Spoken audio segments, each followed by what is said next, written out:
আসসালামু আলাইকুম, শুভ দুপুর বন্ধুরা। অনেক দিন পর আপনাদের মাঝে চলে আসলাম।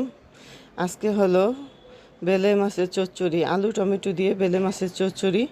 তো কেমন হলো আপনারা সবাই দেখতে থাকেন, আর সবাই আমার পাশে থাকবেন, কমেন্ট করবেন। তো অনেক দিন পর আসলাম, সবাই একটু আমার পাশে থাকবেন। তো রেসিপিটা দেখতে থাকেন কেমন হয়েছে। সবাইকে অসংখ্য ধন্যবাদ। আবারও সবাইকে শুভ দুপুরের শুভেচ্ছা। আসসালামু আলাইকুম।